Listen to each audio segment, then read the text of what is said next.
Summer in France means aperols and romantic walks across the Seine. Not this year though. Crowds of tourists have been punctuated by protesters for 5 nights of destruction following the shooting of 17-year-old Algerian Nahel Merzouk. Angry youths are taking to the streets to avenge the death of one of their own, with no end in sight. Some are saying the death spurred race war riots, not unlike those seen following the death of George Floyd in the US. But Sky News All-Stars Andrew Bolt and Esther Kraku say the leftist media are inflaming the situation and shifting the blame from the rioters to the police.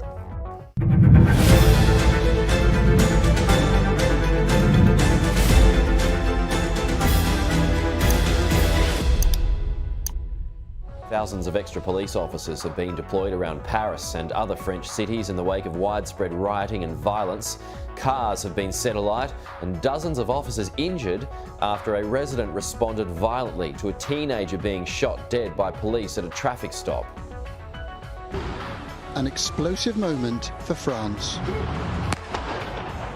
A teenager shot dead after police stop his car in the Paris suburb of Nanterre. He had tried to drive off. Moments later, the car crashes, a passenger is apprehended, and a nation reacts. The policemen involved have both been arrested, but anger rapidly turned to fury and fire. In Nanterre, police came under attack, and when the fire brigade arrive, they too are pelted with rocks and fireworks. And it is all about this teenager, identified as Nahel M, 17 years old, mourned by his mother. I've lost a 17-year-old child. They took my baby. He was still a child. He needed his mother. This morning he gave me a big kiss and told me he loved me. I said, "Be careful," and told him I love him. Her son's killing lit a fire that has long been simmering in Paris suburbs, where crime, racism and mistrust of the police are chronic problems. President Macron said the shooting was inexcusable. His interior minister called for calm and promised a prompt investigation into Nahel's death. Sky News host Andrew Bolt says the leftist media spinning the narrative and claiming racism caused the riots. Now, the problem they claim is the white society. The whites who supposedly caused this. France's white society in this case, is racist police in particular. The 2 police officers who stopped this 17-year-old Nahel Merzouk, an Algerian Moroccan youth, last Tuesday, stopped him last Tuesday as he drove a car and he shot him dead. So apparently it's the police's fault that France is now burning. So say the journalists.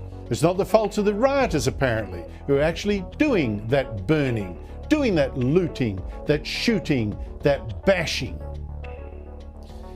Let me give you an example of the kind of deceitful coverage that I mean before doing a fact check for you with video evidence.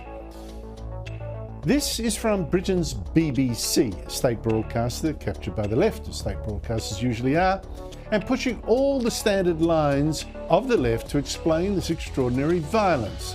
This is unbelievable. And it's the police that is driving people onto the streets in the first place. Many here accuse officers of discrimination. And even the UN says that France needs to address its deep-rooted issues of racism in the police force. Nahel's family has appealed for calm, and so has France's national football team. They say it's tragic what happened here, and that working-class suburbs like this, where many people come from minority backgrounds, are suffering and have grievances. If you talk to youths here, they'll say, we face discrimination by police every day, but nobody listens to us. It is a reminder to people who feel discriminated against, who feel underprivileged in society, that they are right to feel outraged and they want to do something about it. I needed to show you quite a bit of that because it's gone on and on. And it's like the BBC, it's not just the BBC either, it's like the BBC is actually excusing the rioters, as well as blaming French society and especially French police. Whilst mainstream news outlets have used the riots as an excuse to create an us versus them race war mentality, Sky News contributor Esther Kraku says the destruction is just another example of the failure of immigration and assimilation in France. You hit the nail on the head, Rita, when you talked about assimilation and actually integrating into a country where you actually stand for and identify with its values and its ideals. Look, we have many conversations about multiculturalism here in the UK, particularly when we talk about, how much do we tolerate if it's going to go against our own values. But really, the French could take a leaf out of the Brits' books, because at the very least, we have a conversation about it. We have a conversation about what it means to be British, what values you have to sign up to be here, and then, what people are not compatible with those values. As difficult as it is, we do have those conversations. In France, it just does not happen. Yeah, exactly. They just say you are French and therefore we don't collect any data. But you have to really get to the heart of what it means to be French and what your values are. Exactly. Well, France has always refused to go down the assimilation route. It's a strange, the way these problems go back decades, and they've refused. They've had an underclass living there in the banlieue, and now they're going to reap the whirlwind. Sky News host Andrew Bolt agrees, slamming the weak immigration policy that created such destruction. More than 10% of France's population is now Muslim, thanks to mass immigration and illegal immigration to Europe as well. And it seems that many Muslims have had trouble integrating, as well as other minorities have, because culture does count, religion does count. I know you can point to a lot of successes. You can also point to a lot of signs of a lack of integration, a lack of assimilation. And France has learned that in the most savage way you can think of. For instance, Islamist terrorists slaughtered 130 people in the 2015 attacks in Paris. They murdered a dozen cartoonists and others in the Charlie Hebdo attacks. Killed 87 people in a truck attack on Bastille Day in 2016. Bastille Day. Ominous, right? Very symbolic. Now, note, by the way, there were no race riots back then by white Frenchmen who would be justifiably outraged by these attacks on them, on their society, because they trusted the state, wrongly or rightly, to give justice. They waited, didn't scapegoat. This, look at this. But it's not just the terrorism that indicates a real racial or tribal divide. France's Muslim minority has also tended to be poorer, much less likely to find work. And to repeat, culture does count. It is easy, but it is lazy to simply blame white racism for these results. Don't forget, other minorities in France have bloomed. The Jews, for instance, the Vietnamese, etc., etc. But tribalism, this new race politics, and you see it in America as well, you see it in Australia, you see it in Britain, it encourages, in this case, young Muslims to blame not themselves for any dysfunction, but French society and its culture and its institutions. And it encourages them to feel no loyalty to that society or culture and institution. None. And whilst France continues to burn, President Emmanuel Macron has come under fire for attending an Elton John concert. French President Emmanuel Macron has been criticised for his response to civil unrest after he was filmed at an Elton John concert during the second night of protests across France. The leader has called on parents to keep teenagers inside following the third consecutive night of rioting. The unrest was triggered by the death of a 17-year-old who was shot dead by police during a traffic stop. The officer involved has been charged with involuntary manslaughter.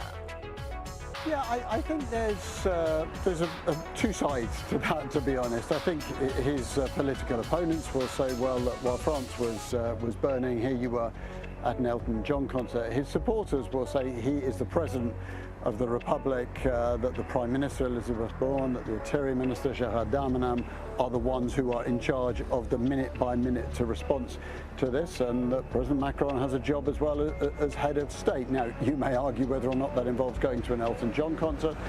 You can argue about whether the optics of it are good. I think it is a fair point to say that over the nights we've been in Nanterre, the days that we've been speaking to people here about the discontent, absolutely nobody has said that what really annoyed them was Emmanuel Macron being at a concert while this was going on. They talk about much deeper things, about social divisions, about deprivation, about an absolute mistrust of the police. Macron is the big boss effectively of France, so on that front he's obviously got some questions that he has to answer, and not least the fact that while some people here are asking about that mistrust and that discontent, plenty of others are saying, come on, 3 nights of destruction, this country needs to get hold of this, that they cannot live through constant violence. Sky News contributor Esther Kraku says the optics are terrible. And yet, despite this violence, which is well beyond Paris, it's in several centres throughout the country, we had Macron dancing away. Was it an Elton John concert? What's happening there? I mean, what sort of a message does that send? Your country's burning and you're having a little boogie at some, Is Elton John still touring? I thought he had his final tour. I think that was It's a bit like John Farnham. There's a final one, then there's a final one after the final one. Esther. Yeah. I don't really, well, the optics of Macron at a party when his country seems to be running down is terrible. You remember this is the second time he's had to cancel a trip outside of the country because of riots. The last time we were seeing riots in Paris, now we're seeing it all over the country. So Macron is not having a very easy year. And yes, the optics of him being out partying while his country is literally on fire is terrible. The riots and destruction have far-reaching economic impacts too, with the violence threatening to scare high-spending tourists away from France during their high tourist season. Many international embassies have released travel warnings urging tourists to exercise a high degree of caution when in and around the area.